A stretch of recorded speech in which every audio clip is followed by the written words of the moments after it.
তোমার যে জ্বর হয়েছে 101 ডিগ্রি, তুমি কি সেটা বুঝতে পারছো?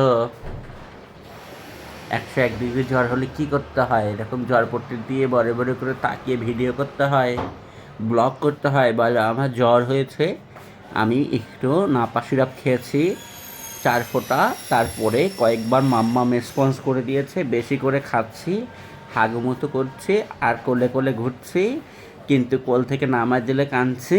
এর মধ্যে অনেকক্ষণ পর বাবা জ্বরপট্টি দিয়ে দিয়েছে। জ্বরপট্টি নিয়ে বেশ আছি, কিন্তু বুঝতে পারছি না ভিডিও করার সময় কাঁদবো না তাকিয়ে থাকবো। তাই কনফিউজড হয়ে চোখ বড় বড় করে তাকিয়ে আছি। বাবা ভিডিওটা সরালেই কিন্তু কাঁদবো, আমি রেডি হয়ে আছি, কারণ আমাকে কোলে নিতে হবে। আমি জানি ক্যামেরার সামনে কাঁদা যাবে না, আমি ছেলে মানুষ তো, ক্যামেরার সামনে কাঁদলে আবার মান সম্মান চলে যাবে, তাই অনেক কষ্টে চোখের পানি আটকে রেখেছি। আমি অবশ্য কাঁদলে আমার সহজে চোখের পানি পড়ে না, আমার চোখের পানি হঠাৎ হঠাৎ করে পড়ে 1-2 ফোঁটা। দেখো তো আমার ব্লগ কেমন হচ্ছে, ভিডিও ব্লগ। আমার জ্বর হয়েছে, আমার জ্বর হয়েছে, আমি মাম্মামের ওড়না 2 ভাঁজ করে সারা গায়ে দিয়ে রেখেছি। বাবার কাশি, মাম্মার জ্বর, আর আমার অনেক জ্বর। আমরা জ্বরে আক্রান্ত পরিবার।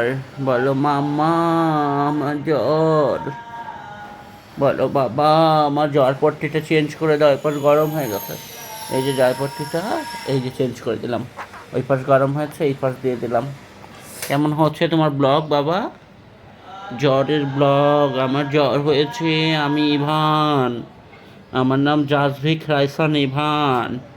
আমার জ্বর হয়েছে বাবারা, তোমরা সবাই সাবধান থাকো। গরম ঠান্ডা, রাতেরবেলা ফ্যান চলে, বাইরের বাতাসে ঠান্ডা হয়ে যায়, তখন ঠান্ডা লাগে, আবার ঘেমে যায়, বাবুদের মাথা ঘেমে যায়, মাথা ভেজা থাকে, ওইখান থেকে জ্বর হয়। তোমরা সাবধানে থাকো, হ্যাঁ।